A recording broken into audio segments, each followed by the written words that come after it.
My passion for costumes started very early. I've watched a lot of vintage movies with my dad, particularly Fred Astaire and Ginger Rogers. Those were a huge influence on me.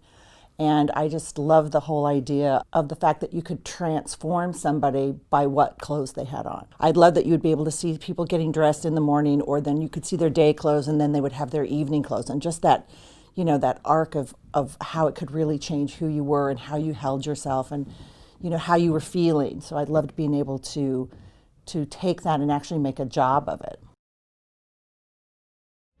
Ladies and gentlemen, this is a live signal. There he is.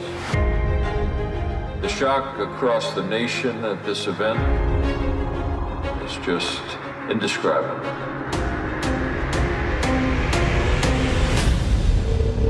The Soviet cosmonaut has become the first to set foot on the moon. Every costume designer does do their job differently, and one of the things that has always been really important to me is that the costumes feel real and honest. That for me, of course, starts with research. As you can see, that's a big love of mine. And to really figure out, where did this person come from? What brought them to where they are now, and where possibly are they going in the future? Because of where I came from a smaller town and moved to a big city. So I really have the benefit of both of those instilled in me. So I know how to do smaller, quieter films or people on the fringes. I really love kind of going back and forth between different genres. I think that keeps my work fresh and it keeps me inspired, and just is really, I think, the funnest way to do it. The thing that got me most excited about For All Mankind was being able to show the two different worlds that we have on our show. We've got the world of NASA and all of the astronauts and everything involved there, and we particularly set a kind of a cooler color palette for the costumes in NASA, versus the real life at home foibles that everybody's going through.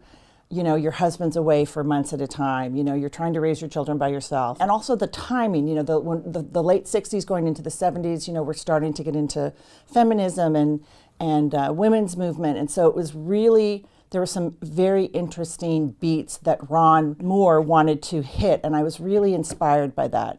And one of the things he wanted to do as well was show that if there was a change in what originally had happened, what would that ripple effect be? And how would that kind of ripple out into all the different parts of the world, economically, culturally, architecturally, fashion-wise.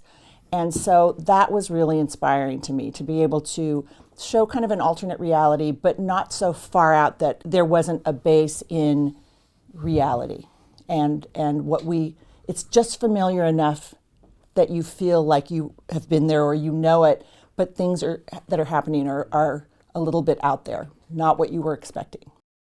Mood boards and sketches are always a part of my process. I love to, first of all, kind of do a general overall, if I'm doing a period piece, a general kind of view of everything that was happening during that period. That's why there's just kind of a general board for different things. And then after that, I start honing in, and I'll do a board for each of our characters, pulled from some of these boards, some of these ideas. And then I take those boards and I meet with our showrunner, our producers, our director, and we make sure that we're kind of all going in the same direction. Mm-hmm. And at that point, if we need to adjust a little bit before we start doing fittings or pulling costumes for fittings, then we still have time to do that.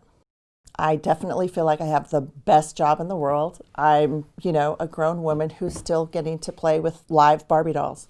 I have the handsomest Ken and the most beautiful Barbie, but they're real life. And I get to do so many different characters. To be able to help tell the story emotionally and physically by what people are wearing is just my favorite thing in the world, to be part of the storytelling process. I have many storytellers in my family, and I really feel like I am a different kind of a storyteller. I'm a character designer, and it's my job to help that character find its place in the painting that the writer and the producer and the director is trying to put on the screen.